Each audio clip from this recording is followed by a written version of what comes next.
ಈಗ ಕಿಚ್ಚ 2.5 ವರ್ಷ ಗ್ಯಾಪ್ ಕೊಟ್ಟರು, ಬೇರೆ ಬೇರೆ ವಿಚಾರಗಳಲ್ಲಿ ನೀವು ಎಂಗೇಜ್ ಆಗಿದ್ರಿ, ನಿರಂತರವಾಗಿ ಜನರ ಜೊತೆ ಸಂಪರ್ಕದಲ್ಲಿದ್ದಿರಿ. KGF ಬಂತು, KGF ಬಂದಾದಮೇಲೆ ಎಷ್ಟು ಸಿನಿಮಾಗಳು ಬರಲೇ ಇಲ್ಲ, ನಾವು ಹೇಳಿದ ಪೀಕಲ್ಲಿದ್ವಿ ನಾವು.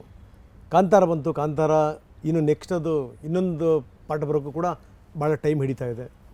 ಜೊತೆಗೆ ಏನಂದರೆ ಕಾಟೇರ ಸೂಪರ್ ಹಿಟ್ ಆಯಿತು, ಕಾರಣಾಂತರಗಳಿಂದ ಅವರೇ ಒಳಗಡೆ ಹೋಗ್ಬಿಟ್ರು. ಸೊ ಈ ರೀತಿ ಘಟನಾವಳಿಗಳಿದಾವಲ್ಲ, ಇದು ಎಷ್ಟರ ಮಟ್ಟಿಗೆ ಚಿತ್ರರಂಗಕ್ಕೆ ಧಕ್ಕೆ ತಂದಿದೆ ಅಂತ? ಏನಿಲ್ಲ ಸರ್, ಇವಾಗ ಅವ್ರವ್ರ ಕೆಲಸ ಮಾಡಿದ್ದಾರೆ ತಾನೆ, ಅವ್ರವ್ರು ಹಿಟ್ ಕೊಟ್ಟರು, ಅವ್ರವ್ರ ಕೆಲಸ ಮಾಡಿದ್ದಾರೆ, ಮಿಕ್ಕಿದವ್ರಿಗೆ ಬಿಟ್ಟಿದ್ದಲ್ಲ. ಆ ಘಟನೆಯಿಂದ ಇಡೀ ಇಂಡಸ್ಟ್ರಿ ಸಫರ್ ಆಗ್ತದೆ, ಎಲ್ಲ ಆಗ್ತಾಯಿದೆ, ಏನೇನೋ ಆಗ್ತಾಯಿದೆ ತಪ್ಪಾಗ ಮಿಕ್ಕಿದವ್ರು ಏನು ಮಾಡೋದು ಬರೀ ಮೇಲ್ಗಡೆ ಇರೋರು ಮಾತ್ರ ಮಾಡಿಬಿಟ್ಟು ಸುಮ್ಮನೆ ಕುತ್ಕೊಂಡ್ಬಿಟ್ರೆ ಆಗುತ್ತಾ?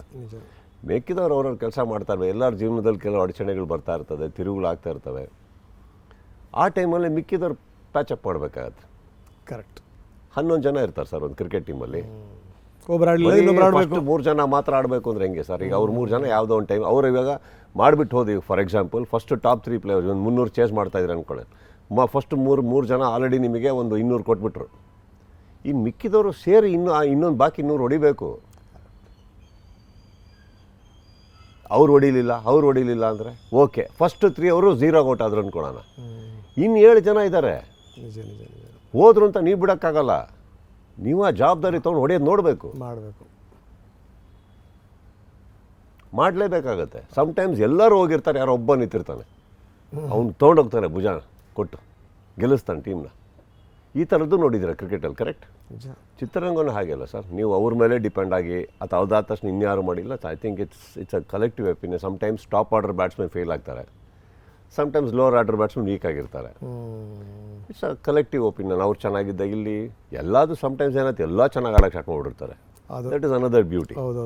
ಆ ಪೀಕು ಬರುತ್ತೆ, ಬರಲ್ಲ ಅಂತೇನಿಲ್ಲ. It's a matter of belief. ನಾವು ಇನ್ನೊಂದು ನಂಬುದೇ ನಿಮಗೆ ಬೇರೆ ಏನಾರ ಆಪ್ಷನ್ ಇದ್ರೆ ಹೇಳಿ, ಅದನ್ನು ಮಾಡೋಣ. ಆಪ್ಷನ್ ಇಲ್ಲ ಅಂದಾಗ ನಂಬ್ಕೊಂಡು ನಡೆಯೋದು ಕಲೀರಿ, ಇನ್ನೇನು ಮಾಡೋಕ್ಕಾಗಲ್ಲ.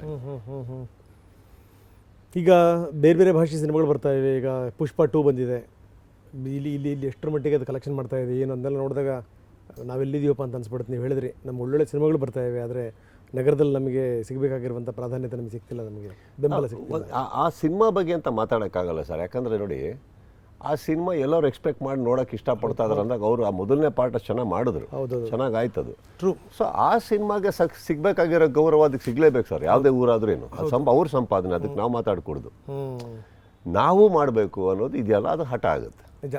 ಅಲ್ಲಿ ಎದ್ದೇಳಬೇಕು ನಾವೆಲ್ಲ ಮಾಡಿ ಗೀಡಿ. ಒಂದು ಸಿನಿಮಾ ಚೆನ್ನಾಗಾಗ್ತಾ ಇದೆ ಅಂದರೆ ಚೆನ್ನಾಗಾಗಲಿ ಸರ್, ಅವರು ಕಷ್ಟಪಟ್ಟಿದ್ದಾರೆ, ಅವರು ನಿರ್ಮಾಪಕರೇ. ಇಡೀ ಗ್ಲೋಬಲಲ್ಲೂ ಹೋಗ್ಬಿಟ್ಟು ಎಲ್ಲ ಕಡೆ ಸೌಂಡ್ ಮಾಡ್ತಾ ಇದ್ದ ಸಿನಿಮಾ ಅಂದಾಗ ಸರ್ ಅದು ಅವ್ರ ಸಂಪಾದನೆ ಸರ್. ನಾವು ಯಾವತ್ತು ಇನ್ನೊಬ್ರು ನೋಡ್ಕೊಂಡು ಹುರ್ಕೊಳ್ಳೋದು ತಪ್ಪಾಗ್ಬಿಡುತ್ತೆ. ನಿಜ. ಈಗ ನಮ್ಮ ಸಿನಿಮಾಗಳು KGF ಅಂತ ಹೇಳ್ತೀರಿ, ಕಾಂತಾರ ಅಂತ ಹೇಳ್ತೀರಿ, ಇವೆಲ್ಲ ಅಲ್ಲಿ ಓಡಬೇಕಾದ್ರೆ ಅವಾಗ ಎಷ್ಟು ನಾವು ಖುಷಿ ಪಡ್ತಾ ಇದ್ವಿ. ಆ ಊರಲ್ಲಿ ಓಡ್ತಾ ಇದೆ, ಈ ಊರಲ್ಲಿ. ಅವಾಗ ಅವ್ರು ಊರ್ಕೊಂಡ್ರ ಅದು ನಮ್ಗೆ ಗೊತ್ತಿಲ್ಲ. ಅಟ್ಲೀಸ್ಟ್ ಓಡ್ತಲ್ಲ, ಖುಷಿ ಇದೆ. ಈಗ ಇಲ್ಲೆಲ್ಲ ಓಡ್ಬೇಕಾದ್ರೆ ಅವ್ರಿಗೆ ಖುಷಿ ಇರುತ್ತೆ, ನಮ್ಮ ರಾಜ್ಯ ಬಿಟ್ಟು ಇನ್ನೊಂದು ರಾಜ್ಯದಲ್ಲೂ ಓಡ್ತಾ ಇದೆ ಸಿನಿಮಾ ಅಂತ. ನಿಜ. ಐ ಥಿಂಕ್ ಅವ್ರು ಶ್ರಮ ಪಟ್ಟಿದ್ದಾರೆ, ಪ್ರಕೃತಿ ಅದಕ್ಕೆ ಒಂದು ಫಲ ಕೊಟ್ಟಿದೆ, ಅದು ಅವ್ರಿಗೆ ಬಿಟ್ಟು ಸರ್. ನಿಜ. ನೋಡಿ, ಆ ಭಾಷೆ ನಮ್ಮೂರಲ್ಲಿ ಓಡ್ತಾ ಇದೆ ಅಂತಂದ್ರೆ ತಪ್ಪಾಗ್ಬಿಡು, ವೀಕ್. ಕರೆಕ್ಟ್.